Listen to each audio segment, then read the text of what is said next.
O Senhor esteja convosco. Ele está no meio de nós. Proclamação do Evangelho de Jesus Cristo, segundo Mateus. Glória a vós, Senhor. Naquele tempo, Jesus tomou consigo Pedro, Tiago e João, seu irmão, e os levou a um lugar à parte, sobre uma alta montanha, e foi transfigurado diante deles. O seu rosto brilhou como o sol, e as suas roupas ficaram brancas como a luz. Nisto apareceram-lhes Moisés e Elias, conversando com Jesus. Então Pedro tomou a palavra e disse: Senhor, é bom ficarmos aqui. Se queres, vou fazer aqui 3 tendas, uma para ti, outra para Moisés e outra para Elias. Pedro ainda estava falando, quando uma nuvem luminosa os cobriu com sua sombra.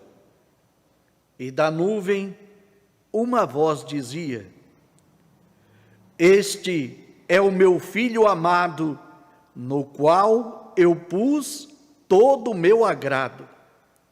Escutai-o. Quando ouviram isto, os discípulos ficaram muito assustados e caíram com o rosto em terra.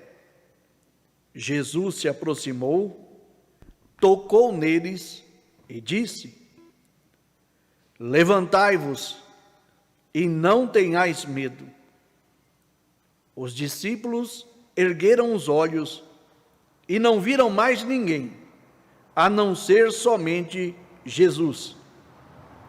Quando desciam da montanha, Jesus ordenou-lhes: Não conteis a ninguém esta visão, até que o Filho do Homem tenha ressuscitado dos mortos. Palavra da salvação. Glória a vós, Senhor.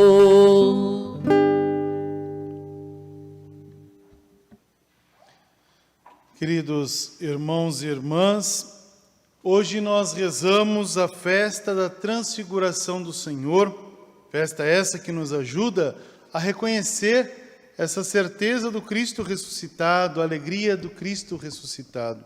Veja que interessante tanto a leitura da profecia, né, que fala dessa presença de alguém que é superior a todas as coisas, então já uma alusão à realidade de Cristo, né, dizendo que toda essa realidade vai trazer para Israel um caminho novo, um caminho de salvação e de graça. Então a presença de Deus traz salvação e graça para aquele que crê.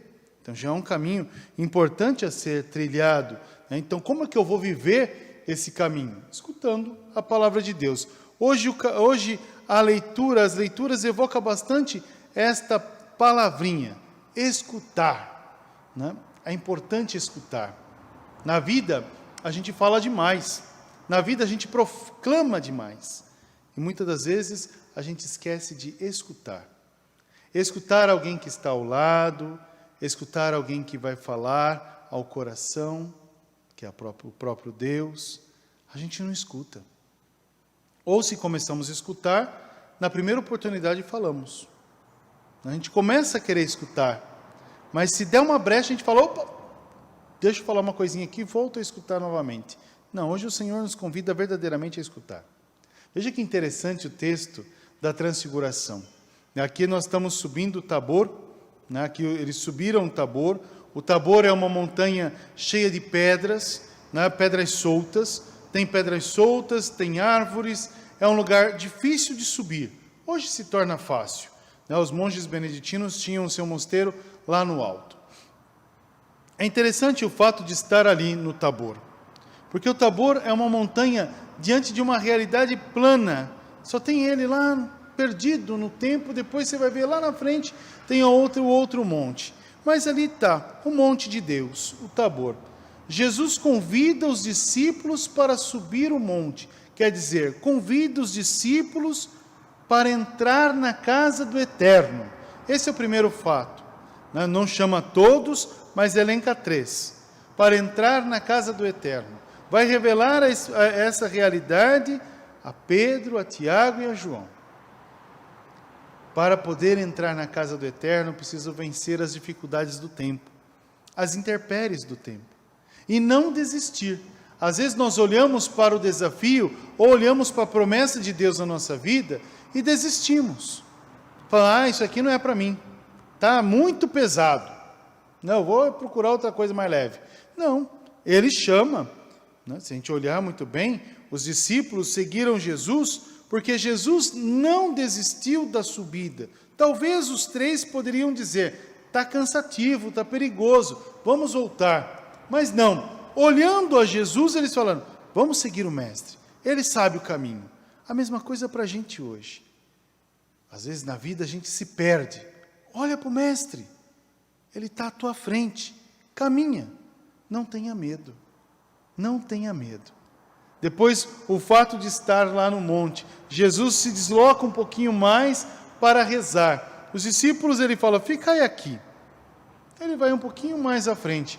A gente sabe que o Tabor, ali em cima, né? O Tabor, ele tem umas depressões, mas Jesus está ali na pedra e começa a rezar.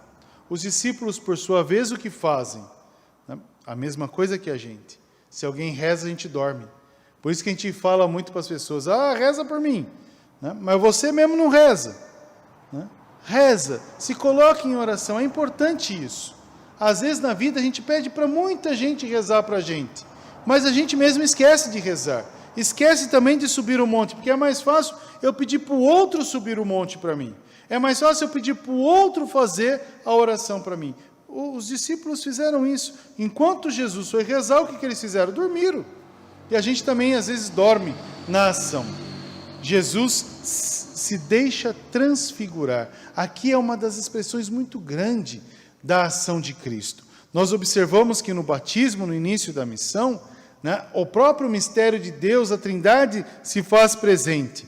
A voz do Pai, o Espírito em forma de pomba e Jesus na água. João Batista que faz o ato do batismo, e ali está um grande mistério de unidade.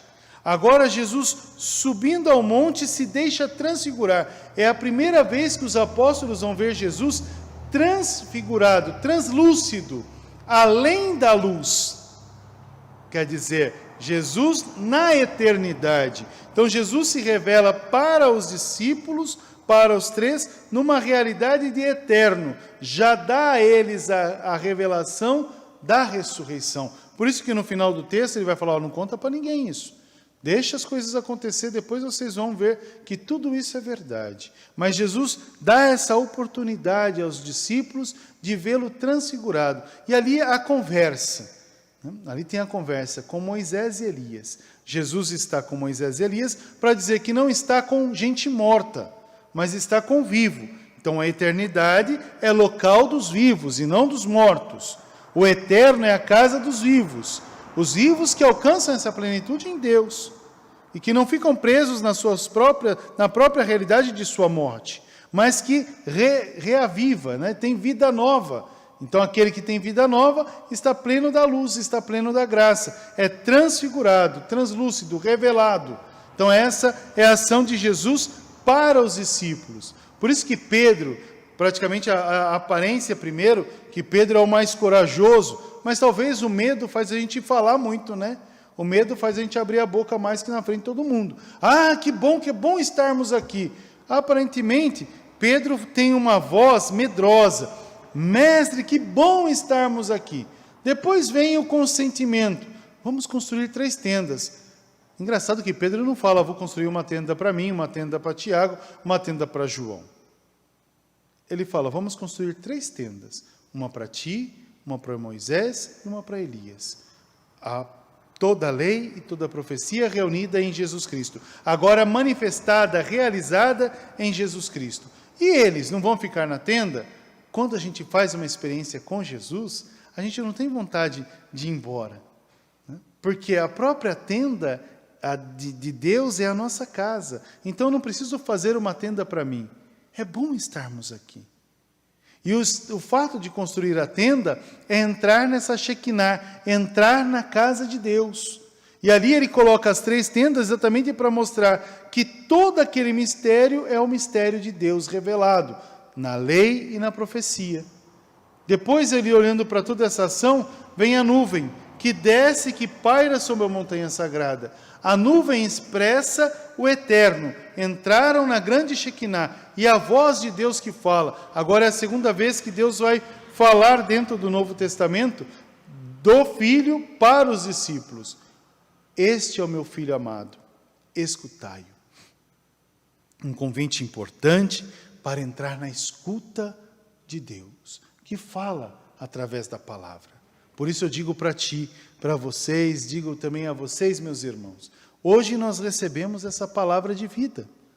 O Senhor nos convida a parar um pouco para escutá-lo.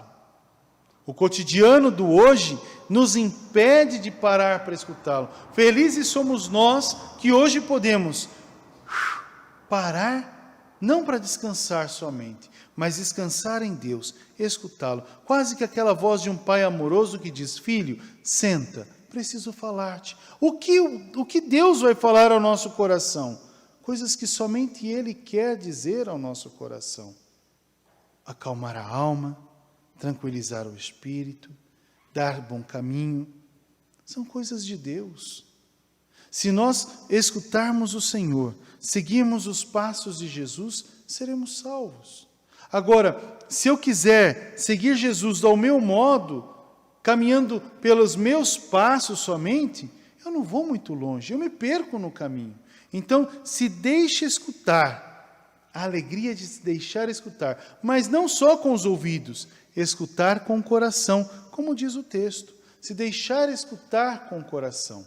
E quando aquele se deixa escutar por coração, tem a missão, desce e proclama, vai e anuncia, seja você também presença viva de Cristo, a alegria de Deus a todas as pessoas. Essa é a beleza da festa de hoje, é uma realidade da dimensão pascal, por isso que toda vez que eu e que você participamos, rezamos a missa, fazemos acontecer a Páscoa do Senhor, a alegria do céu. Eu costumo sempre dizer que quando a gente vive a Eucaristia, celebra a missa, não só assiste a missa, porque eu posso assistir a missa, estou em casa deitado, estou em casa sentado comendo salgadinho, eu levanto, vou lá fazer alguma coisa na cozinha, eu estou ouvindo. Não, você não está participando da missa, você está assistindo.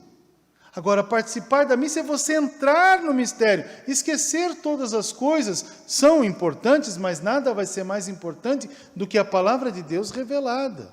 Essa é a verdade, essa é a ação importante. Por isso, irmãos e irmãs, com carinho, se alguém aí em casa, já tinha levantado, alguém vai falar: opa, o padre está falando para mim.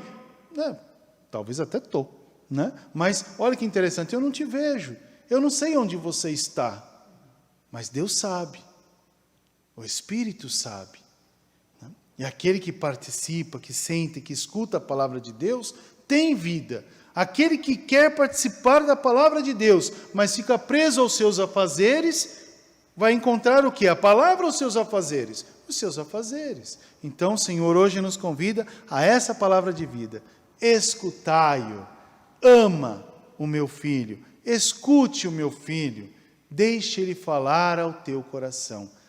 Essa é a revelação pascal. Essa é a dinâmica de Deus na nossa vida. Por isso que os nossos grandes pais da igreja, os santos padres, Calixto II, vai colocar bem forte essa expressão. Hoje também é muito dedicada esta ação, porque nos dá a certeza de um Deus presente, de um Deus que se faz revelar por amor, um Deus que mostra o mistério da sua dor, mas a certeza da vitória sobre a realidade da dor. Então, se hoje a gente está com o coração meio amargurado, fechado, preso, cabisbaixo, triste, olha para Cristo. E Ele mesmo te fala: hoje eu quero me revelar como sendo a tua vitória. Basta que você me aceite, basta que você me escute. Que a gente possa verdadeiramente voltar toda a nossa existência, o nosso coração, à presença de Deus. Louvado seja o nosso Senhor Jesus Cristo. Hoje também a igreja reza, né? Bom Jesus, o Senhor bom Jesus, nas suas diversas ações, né? Ali onde são encontrados. Né? Nós temos aqui na nossa diocese, Bom Jesus do Matozinho. Aonde fica? Santuário São Benedito. Lá tem o Bom Jesus do Matozinho, né? Aquele crucifixo grande, bonito. Se a gente for um pouquinho para Maracatu, aqui na Serra de Itapetí, nós vamos encontrar quem? Hoje é festa, Bom Jesus do Túnio. Não é porque Jesus construiu o túnel não, viu? E nem ficou no mato. Né? Matozinho é o modo, expressão do mato rasteiro, da relva, que tinha aqui em Mogi das Cruzes. Bom Jesus do Túnel, porque está do lado do túnel da ferrovia, que está ali. Se você for em Tremembé, Bom Jesus de Tremembé. Hoje é festa na cidade de Tremembé. Mas se você for em Batatais, você vai encontrar Bom Jesus da Cana Verde. Olha que interessante. Né? Então, hoje é o dia da festa também do Senhor Bom Jesus. Que o Senhor Bom Jesus, que revela o seu amor por nós, nos conduza sempre ao caminho da vida. Amém.